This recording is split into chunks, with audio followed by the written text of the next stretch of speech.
வணக்கம். நான் உங்கள் 5ஆம் தலைமுறை ஜோதிடர் ராம்குமார் ராஜேந்திரன். நம்ம இன்னைக்கு பார்க்க போற தலைப்பு தனுசு ராசி அன்பர்களுக்கு உங்களுடைய ராசிக்கு 7 மற்றும் 8ஆம் இடத்தில் செவ்வாய் பகவானுடைய வக்ரம் மற்றும் பெயர்ச்சி. இந்த நிகழ்வு சுமார் 7.5 மாத காலகட்டங்களுக்கு நடைபெறவிருக்குங்க. செவ்வாய் பகவானுடைய பயிற்சி கடக ராசியில் எப்போ நடந்துட்டு இருக்கு அப்படின்னு பார்த்தீங்கன்னா 20/10/2024 முதல் 4/12/2024 வரை நடைபெற்றுட்டு இருக்குங்க. ஸோ அதே நேரத்தில் இந்த கடக ராசியில் செவ்வாய் பகவானுடைய வக்ர நிலை அப்படின்னு பார்த்தீங்கன்னா 7/12/2024 முதல் 21/1/2025 வரை நடைபெறுது. அதாவது இந்த வக்ர நிலை கடகத்தில் நடைபெறவிருக்குங்க. இந்த கடகத்திலிருந்து மிதுன ராசிக்கு பின்னோக்கி செல்லக்கூடிய ஒரு பயிற்சிங்க.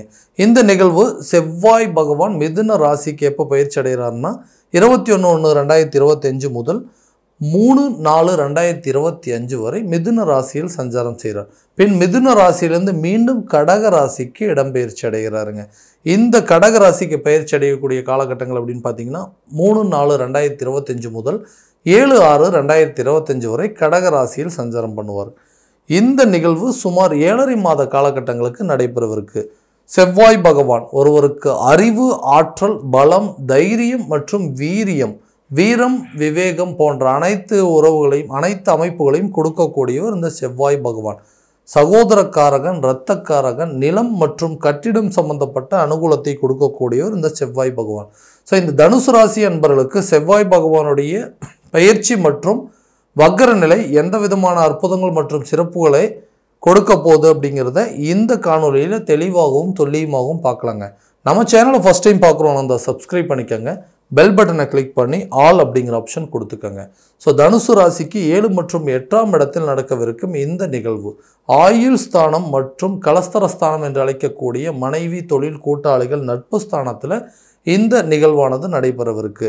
ஸோ குரு பகவானை அதிபதியாக கொண்ட தனுசு ராசி அன்பர்கள், நீங்கள் தெய்வ பக்தியை ரொம்ப ஜாஸ்தியாக வச்சுட்டு இருக்கிறவங்க அப்படின்னே சொல்லுவாங்க. எந்த ஒரு விஷயத்தையுமே தெய்வ பக்தியோடும் தேச பக்தியோடும் செயல்படக்கூடிய ஒரு நபர்கள், அதாவது வீரமும் விவேகமும் கொண்ட ஒரு நபர்கள், எந்த ஒரு விஷயத்தையுமே துணிச்சலாகவும் தைரியமாகவும் செய்து முடிக்கக்கூடிய ஒரு நபர்கள், அதாவது எல்லா விஷயத்தையும் அதாவது கௌரவத்திற்கு கட்டுப்பட்டவர்கள் அப்படின்னு சொல்லலாம். தனக்கு ஒரு விஷயம் பிடிக்கல அப்படின்னா கண்டிப்பாக அந்த விஷயத்தில் எவ்வளோ இடையூறுகள் வந்தாலும் அந்த விஷயத்தில் பிடிக்கல அப்படிங்கிறது ரொம்ப ஸ்ட்ராங்காக நிற்கக்கூடிய நபர்கள். தான் ஒரு விஷயத்தை செய்யணும்னு நினச்சா அது யார் தடுத்தாலும் அந்த விஷயத்தை செய்து முடிக்கக்கூடிய ஒரு நபர்கள், வைராகிய குணம் படைத்தவர்கள், எதிரிகளை சமாளிப்பதில் துணிச்சல்சாலி அப்படின்னே சொல்லலாங்க. அதாவது கெட்டிக்காரர், எவ்வளோ பிரச்சனை வந்தாலும் சரி, எவ்வளோ எதிரிகள் வந்தாலும் சரி, அதை ஒவ்வொரு விதத்துலையும் அதை ஹேண்டில் பண்ணக்கூடிய விஷயங்கள் அப்படிங்கிறது உங்களுக்கு ரொம்ப கெப்பாசிட்டி அப்படிங்கிறது ரொம்ப ஜாஸ்தியாக இருக்குங்க. நிரந்தர நண்பர்கள் இல்லாத ஒரு ராசிக்காரர் அப்படின்னாவே இந்த தனுசு ராசிக்காரர் அப்படின்னே சொல்லலாங்க. அழகிய குணம் கொண்டவர்கள், எந்த ஒரு விஷயத்தையுமே ரொம்ப தெளிவாக செய்யக்கூடிய ஒரு நபர்கள், கடந்ததை நினைத்து அதிகம் கவலைப்படக்கூடிய ஒரு நபர்கள், என்னென்ன விஷயங்களை இழந்தோமோ அதை நினச்சி ரொம்ப அதிகமாக வருத்தப்படக்கூடிய நபர்களும் இந்த தனுசு ராசிக்காரர்கள். இந்த நபர்கள் இவங்களுடைய காலகட்டங்களில் நிறைய விஷயங்களில் மாற்றம் பண்ணணும், ஏதாவது ஒன்று பண்ணி முன்னேற்றம் அடையணும்னு சொல்லி எடுக்கக்கூடிய முயற்சிகள் நிறைய தடைகள் கொடுத்துரு. இப்போ எக்ஸாம்பிள் தொழில் ரீதியாக சில முயற்சிகள் அப்படிங்கிறது, வாழ்க்கையில் யாரெல்லாம் நம்மளை ஏளனமாக பேசுகிறாங்களோ, யாரெல்லாம் நம்மளை அவமதித்தாங்களோ அவங்க முன்னாடி இந்த தொழிலை நல்லபடியாக நடத்தி காட்டி அதில் ஒரு நல்ல சக்ஸஸை கொண்டு வரணும்னு நினச்சி இன்றைக்கி தன்னுடைய சொந்த முயற்சியால் எல்லா விஷயத்தையும் பார்த்து செஞ்சிட்ருக்கோம். ஆனால் ஏதோ ஒரு விதத்தில் நமக்கு பிளாக் ஆகிட்டே இருக்குங்க. சரியாக அதை சக்ஸஸ் பண்ணி காட்ட முடியல. மற்றவங்க முன்னாடி பார்த்திங்கன்னா நம்மளுக்கு ஏதாவது ஒரு விதத்தில் அவங்க சொன்ன மாதிரி நடந்துருமோன்னு சொல்லிட்டு அந்த பயத்திலேயே என்ன பண்ணுறதுன்னு தெரியாமல் முழிச்சிட்டு இருக்கக்கூடிய ஒரு நிலைக்கு தள்ளப்பட்டோம். ஸோ உங்களுடைய இந்த காலகட்டங்கள் இந்த நிகழ்வு அப்படின்னா ஒரு தொழில் ரீதியாக எடுக்கக்கூடிய முயற்சிகள் இந்த நேரத்தில் நல்ல ஒரு பலன் அப்படிங்கிறது கட்டாயமாக கொடுக்குங்க. ஒரு பார்ட்னர்ஷிப் லெவலில் கொண்டு போகிற அளவுக்கு சில சூழல் அப்படிங்கிறதெல்லாம் கண்டிப்பாக நல்ல விதத்தில் உருவாக்கும்.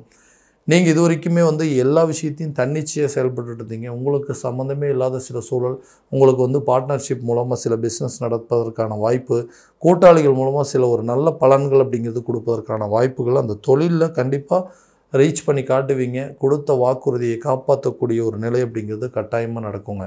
அடுத்தது அந்த வேலையில் இருக்குங்க, நம்மளோட உழைப்பை மட்டுமே மற்றவங்க பயன்படுத்திகிட்டு இருக்காங்க, அதுக்கு தகுந்த ஊதியம் இல்லாமல் இருக்குது. ஸோ என்னுடைய வேலையில் நான் வந்து எல்லாத்தையும் பர்ஃபெக்ட்டா செய்கிறேங்க. ஆனா அதில வந்து செஞ்சு முடிச்சு நல்ல பேர் எடுக்க முடியல. என்னுடைய உயர் அதிகாரிகளா இருக்கட்டும், சக ஊழியர்களா இருக்கட்டும், என்ன ஏதாவது ஒரு விதத்தில குறை கண்டுபிடிக்கிறதுலயே சில குறியா இருக்காங்கன்னு சொல்லக்கூடிய நிலை இருக்குங்க. இந்த நிலைய விட்டு வெளிய வர முடியாதா?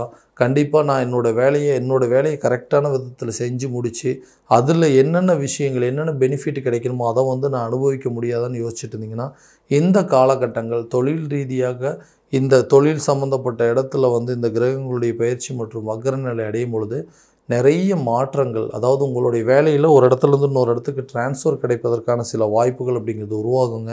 வெளிநாடு சம்மந்தப்பட்ட யோகங்கள் அப்படிங்கிறது கண்டிப்பா உங்களோட வேலை விஷயமா வெளியூர், வெளிநாடு சென்று வருவதற்கான சில யோக காலகட்டங்களா இருக்க போதுங்க. சம்பள உயர்வும் அப்படிங்கிறது கட்டாயமா இருக்கும். பதவி உயர்வும் கிடைக்குங்க. ரொம்ப நாளா உங்களுக்கு வர வேண்டிய ஒரு தொகை அப்படிங்கிறது கரெக்டான நேரத்தில வந்து சேரக்கூடிய ஒரு காலகட்டமா இருக்கப்போது, இந்த செவ்வாய் பகவானுடைய வக்ரம் மற்றும் பயிற்சி காலகட்டங்கள்ல. ஸோ திருமணம் சம்மந்தப்பட்ட அனுகூலங்கள். கல்யாணம் அப்படிங்கிறது ஒண்ணு நடக்குமா அப்படிங்கிறதே எனக்கு ஒரு பெரிய கனவாவே இருக்குங்க. ஏன்னா நெறைய விஷயங்கள் பார்த்தாச்சு. ஒரு ஜாதகம் அப்படிங்கிறது குறைபாடுகள் வந்துருச்சுங்க. நெறைய கோயிலுக்கு போயிட்டு வந்தாச்சு. நெறைய பரிகார பூஜைகள் பண்ணியாச்சு. ஆனா எனக்கு இந்த திருமணம் அப்படிங்கிற ஒரு விஷயம் மட்டும் ரொம்ப தடைப்பட்டுட்டு போயிட்டே இருக்குங்க. கரெக்டான ஸ்டேஜில வந்து கல்யாணம் பண்ணிட்டா எனக்கு நடக்க வேண்டிய விஷயங்கள் நானும் மத்தவங்க மாரி ரொம்ப சந்தோஷமான ஒரு சூழல் அப்படிங்கிறது, அதாவது மனைவி, மக்களோட என்னுடைய வாழ்க்கைய ஒரு மகிழ்ச்சிகரமான வாழ்க்கைய வாழணும் அப்படின்னு நெனச்சு வாழ்ந்துட்டு இருக்கிறதுக்கு, இந்த ஒரு திருமணம் அப்படிங்கிற நிகழ்வு ரொம்ப முக்கியமான ஒரு பங்களிக்குது. ஸோ இந்த திருமணம் நடக்காது அப்படின்னா, இந்த 7ஆம் இடம்னு சொல்லக்கூடிய கலஸ்தர ஸ்தானத்தில நடைபெறவிருக்கும் இந்த செவ்வாய் பகவானுடைய பயிற்சி. இருக்கக்கூடிய தோஷங்கள் அனைத்தும் தீருங்க. ரொம்ப நாளா கல்யாணம் ஆகாதவங்களுக்கு கல்யாணம் ஆகக்கூடிய ஒரு யோகம் அப்படிங்கிறது கண்டிப்பா ஏற்படுங்க. கல்யாணம் நடக்கலையே அப்படிங்கிற ஒரு குறைபாடை தவிர்ப்பது, அதாவது இல்லாம பண்றதுக்கான ஒரு கால சூழ்நிலைகள் இந்த காலகட்டங்கள்ல கண்டிப்பா நடக்கும். ஸோ ரொம்ப வருஷமா லவ் பண்ணிட்டு இருக்கேங்க. ஸோ அது வந்து அந்த திருமண ரேஞ்சுக்கு கொண்டு போக முடியுமா? ஏன்னா எப்ப எடுத்தாலுமே வந்துட்டு அத வந்து மேரேஜ் லெவலுக்கு கொண்டு போலான்னா, ஏதாவது ஒரு இடையூறுகள் வந்துட்டே இருக்குது.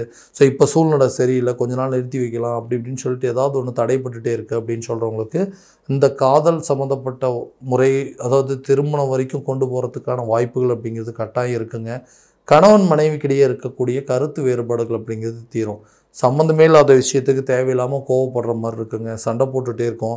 வீட்ல நிம்மதி அப்படிங்கிறது இல்ல. ஒருத்தருக்கு ஒருத்தர் சரியா பேசிக்கிறது இல்லைங்க. இதனால குழந்தைங்களோட ஆரோக்கியத்தில கவனம் செலுத்த முடியல. அவங்களுடைய ஸ்டடீஸ்ல வந்து கான்சன்ட்ரேட் பண்ண முடியாம போகுது. இந்த சண்டை சச்சரவுகள்லாம் எப்பதான் தீருங்க? நம்ம ஒருத்தருக்கு ஒருத்தர் புரிஞ்சிக்க முடியாத ஒரு நிலையில இருக்கிறோம்.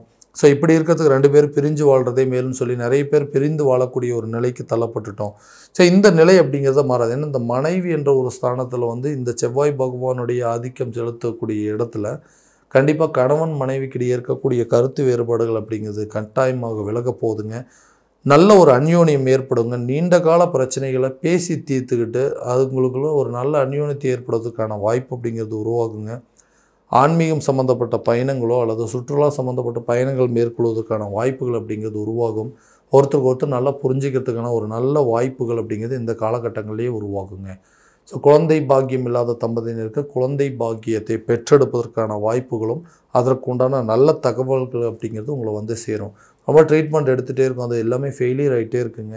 ஸோ எதுவுமே சக்ஸஸ் ஆக மாட்டேங்குது. மனசே வந்து விட்டுட்டோம். ஸோ இதுக்கு மேலே நமக்கு யாருமே இல்ல. ஸோ நம்மள தான் ஒருத்தருக்கு ஒருத்தர் ஆறுதலா இருக்கணுமோ அப்படிங்கிற அளவுக்கெல்லாம் யோசிக்க ஆரம்பிச்சிட்டோன்னு யோசிக்கிறவங்களுக்கு, குழந்தை பாக்கியம் ஏற்படுங்க. அதேமாதிரி ஒரு குழந்தை இருக்கிறவங்களுக்கு 2வது குழந்தை பெறுவதற்கான வாய்ப்புகள் அப்படிங்கிறது கண்டிப்பா இருக்குங்க. ஸோ புதிய சொத்துக்கள் சேர்க்கைக்கான வாய்ப்பு, வண்டி வாகனங்கள் மாற்றங்களுக்கு உண்டான சில யோசனைகள் அப்படிங்கிறது வருங்க. வீடு கட்டுவதற்கான சில முயற்சிகள் அப்படிங்கிறது, எண்ணங்கள் மேலோங்குவதற்கான வாய்ப்புகள் அப்படிங்கிறது இந்த காலகட்டங்களிலேயே உருவாகும். ஸோ நெறைய விஷயங்கள் ஆரோக்கியத்தில தேவையில்லாத குறைபாடுகள் வந்துட்டே இருக்கு. ரொம்ப நாளா ஒரு பிரச்சனை இருந்துட்டே இருக்கு. அதுக்கு சரியான நேரத்தில அதுக்கு உண்டான ட்ரீட்மெண்ட் என்னால பண்ண முடியலைங்க. புதுசா ஒரு பிரச்சனை வருதுங்க. ஒரு விஷயம் காய்ச்சல்னா வந்து ஜலதோஷம் வந்துருதுங்க. திடீர்னு தலைவலி வருதுங்க. வயிறு சம்மந்தப்பட்ட பிரச்சனை வருது. கை, கால் குடைச்சல் வருது. எந்த விஷயத்தையும் என்னால சரியா பண்ண முடியாது. ஆரோக்கியத்தில ஏதாவது ஒரு சில குழப்பங்கள் வந்துகிட்டே இருக்குன்னு சொல்றவங்களுக்கு, இதுக்கு ஒரு நிரந்தர தீர்வே இல்லையா? நானும் இதுக்கு வந்து கரெக்டான விதத்தில எல்லா விஷயமும் பண்ணிட்டு தாங்க இருக்கேன். ஆனா அதுக்கு எந்த முன்னேற்றமும் இல்ல. அப்படின்னு சொல்றவங்களுக்கு இந்த 8ஆம் இடத்துல வந்து இந்த ஆயுள் ஸ்தானத்தில் நடைபெறக்கூடிய இந்த கிரகங்களுடைய வக்ர நிலையில இதுவரைக்கும் இருந்த அந்த தொந்தரவுகள் அப்படிங்கிறது உங்கள விட்டு தீருங்க.